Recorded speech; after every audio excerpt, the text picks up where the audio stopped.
Em abril de 1974, Stephen King lançou Carrie, seu primeiro livro publicado. Na época em que escreveu o livro, ele morava em um trailer no Maine com sua esposa Tabitha e os 2 filhos do casal. King trabalhava como professor de inglês em uma escola de ensino médio e escrevia contos para revistas masculinas. Carrie era originalmente um conto destinado a uma dessas revistas. King começou a conceber a história depois que um amigo sugeriu que ele escrevesse um enredo sobre uma personagem feminina. Antes de escrever Carrie, o escritor já tinha 5 livros inéditos que ainda não haviam sido publicados, incluindo A Longa Marcha. O autor usou como base para a história um artigo da revista Life sobre telecinese, além de uma imagem imaginada de uma garota menstruando pela primeira vez no chuveiro, semelhante à cena de abertura da adaptação cinematográfica. Porém, ao escrever a cena do chuveiro, King se sentiu desconfortável por não ser uma mulher e não saber como reagir à cena se ele fosse uma. O autor também sentiu apatia em relação a Carrie. Depois de 3 páginas, King acabou jogando o manuscrito da história fora. No dia seguinte, sua esposa recuperou as páginas do lixo e convenceu King a continuar escrevendo com contribuição dela. Ambientado no Maine, o enredo gira em torno de uma garota do ensino médio solitária, criada em uma família religiosa abusiva que possui poderes telecinéticos. Após uma brincadeira cruel feita na noite do baile de formatura, Carrie decide se vingar de seus agressores. Em parte um romance epistolar, a narrativa é organizada em torno de múltiplos narradores e uma coleção de relatos em ordem cronológica aproximada. Essa estrutura narrativa é usada para indicar que nenhum ponto de vista particular, científico ou não, pode explicar Carrie e os eventos da noite do baile. King tinha 26 anos e recebeu apenas $2.500 quando vendeu os direitos cinematográficos de Carrie, que caíram nas mãos do cineasta que conseguiria praticamente um milagre: fazer o autor gostar de uma adaptação de sua obra.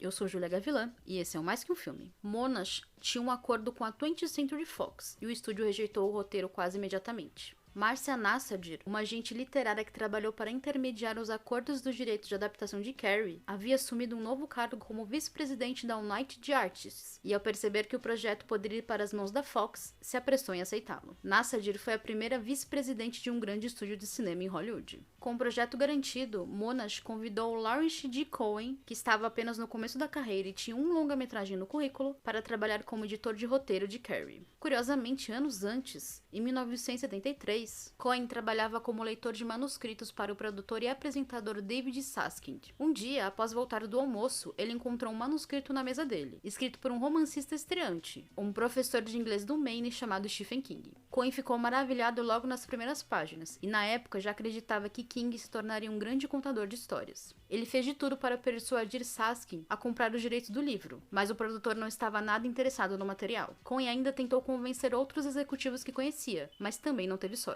Anos mais tarde, Monash o contratou como editor de roteiro para trabalhar nessa pequena obra da qual o produtor acreditava que Cohen nunca tinha ouvido falar. Para a sorte do roteirista, o primeiro escritor que o produtor contratou acabou sendo dispensado, e ele recebeu a oportunidade de tentar fazer a adaptação. Responsável pela distribuição e subfinanciando o filme, a United Artists aceitou o roteiro escrito por Cohen e deu a De Palma um orçamento modesto de 1,6 milhão, uma quantia pequena considerando a popularidade dos filmes de terror na década de 1970. Mais tarde, o orçamento acabou subindo para 1,8 milhão, mas certas cenas roteirizadas foram omitidas da versão final, principalmente devido a limitações financeiras.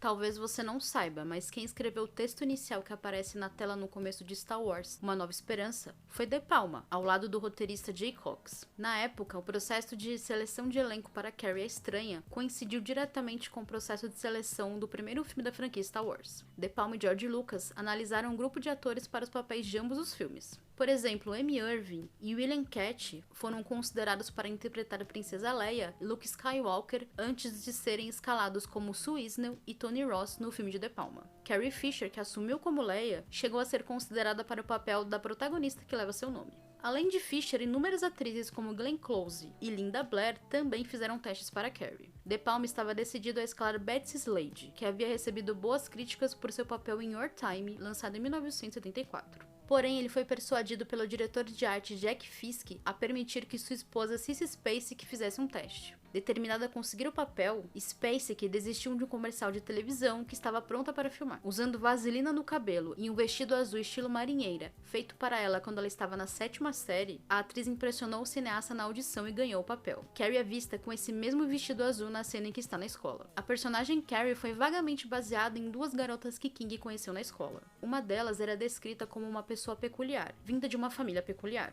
Ao contrário de Margaret, uma fanática religiosa, a mãe dessa garota era viciada em jogos e sorteios. O autor também se lembrava de que a garota tinha uma muda de roupa para o ano letivo inteiro e era constantemente alvo de piadas maldosas dos outros alunos. Para se preparar para o papel, Spacek se isolou deliberadamente do resto do elenco durante as filmagens. Ela se refugiava em seu trailer, que era decorado com diversos objetos religiosos. A atriz também analisou a linguagem corporal de pessoas que foram apedrejadas até a morte por seus supostos pecados. No geral, o elenco de Carrie a Estranha era majoritariamente jovem e relativamente novo, embora Spacek e John Travolta já tivessem chamado atenção por trabalhos anteriores, respectivamente no cinema e na televisão. Travolta, por exemplo, ainda não havia alcançado sucesso como estrela de cinema, mas já estrelava a série Welcome Back, Kotter. Quando ele fez seu primeiro teste para o papel, Travolta estava usando a maquiagem e o figurino do seu personagem na série, porque precisava encaixar a audição durante o horário de almoço. Nancy Allen foi a última atriz a fazer o teste, e sua atuação aconteceu justamente quando ela estava prestes a deixar Hollywood. A atriz ficou com o papel de Chris Harrison. Ela e De Palma se casaram em 1979 e se divorciaram em 1984. Allen não entendia o quão malvada era sua personagem até assistir a versão final do filme. Inicialmente, ela acreditava que Chris e Billy, interpretado por Travolta, eram um casal egoísta que viviam brigando e uma espécie de alívio cômico. Outra que não entendia sua personagem era Piper Laurie, intérprete da mãe abusiva de Carrie. Laurie achava que Margaret era uma personagem tão exagerada que o filme tinha que ser uma comédia sombria. De Palma precisava lembrá-la constantemente no set de filmagem de que eles estavam fazendo um filme de terror. Mesmo assim, Laurie caía na gargalhada durante as cenas, pois achava Margaret ridícula demais. A atriz recebeu uma indicação ao Oscar por sua atuação no filme. De Palma também escalou Priscilla Pointer e Amy Arvin, mãe e filha na vida real, para o papel da Sra. Isnell e Sue Isnell, mãe e filha no filme. Em Carrie, ainda 2 músicas na trilha sonora cantadas por Kate Irving, filha de Pointer e irmã de Irving. As filmagens de Carrie a Estranha começaram em 1º de março de 1976. De Palma começou a produção com o diretor de fotografia Isidore Menkovsky, que acabou sendo substituído por Mario Tosi após conflitos com o diretor. Jack Fisk atuou como diretor de arte, enquanto George M. Auer, auxiliado por Ken Pepiot, trabalhou como supervisor de efeitos especiais. De Palma é conhecido por citar e fazer alusão ao trabalho de outros diretores ao longo de sua carreira, sendo Alfred Hitchcock uma das suas principais referências. Em Carrie, ele faz pelo menos 3 conexões com Psicose, lançado em 1960. Por exemplo, o nome da escola que Carrie frequenta se chama Bates High, uma clara alusão ao protagonista Norman Bates. O frigorífico na cidade Bates Packing também ganha um nome em referência ao vilão. Bernard Herrmann, compositor de Psicose, teria composto a trilha sonora de Carrie a Estranha, mas faleceu em 1975. Pino Donaggio assumiu a responsabilidade, compondo um arranjo de cordas de 4 notas, quase idêntico a uma sobreposição na trilha de Psicose. Para dar à casa um tema gótico, o diretor e os produtores visitaram lojas de souvenirs religiosos para encontrar artefatos para decorar o local. A maioria dos exteriores foi construída em um estúdio em Culver City, enquanto os exteriores ambientados no terreno da escola foram filmados em uma escola em Los Angeles. Ao ler Carrie, Coen ficou particularmente cativado com o artigo incluído no livro sobre como a jovem personagem conseguiu fazer chover pedras sobre sua casa. Essa parte o inspirou tanto no início quanto no final do filme.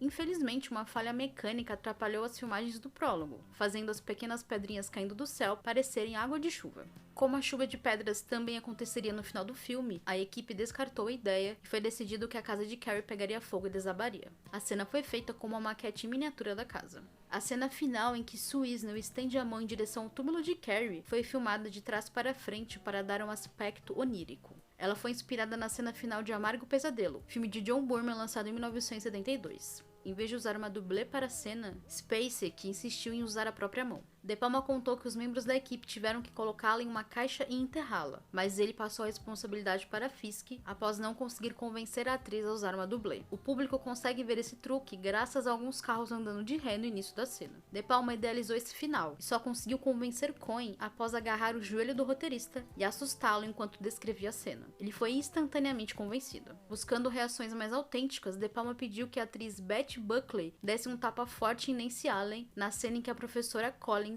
bate em Chris Harrison. Existem diferentes relatos sobre quantos tapas foram necessários para a cena, mas nos extras do filme falam entre 12 e 30 tapas. Ainda sobre reações autênticas, a atriz Paige Soules sofreu ferimentos graves quando a forte pressão da água da mangueira estourou seus tímpanos. A atriz perdeu a audição de um ouvido por 6 meses, até que o tímpano finalmente se recuperou. Embora a produção tenha filmado em um matadouro de verdade para a cena em que Chris e Billy matam um porco, o filme obviamente não usou sangue de verdade. O líquido era uma mistura de xarope de milho e corante vermelho alimentício, que se tornava uma gosma pegajosa depois que secava. Para não atrapalhar a produção com a necessidade de replicar o sangue constantemente, a atriz passou a ser acompanhada no set por um assistente com borrificador que mantinha a mistura úmida. Uma das cenas mais memoráveis do filme ocorre durante o baile de formatura, no qual o estado mental vertiginoso de Carrie é retratado com uma sequência de movimentos de câmera que causa tontura.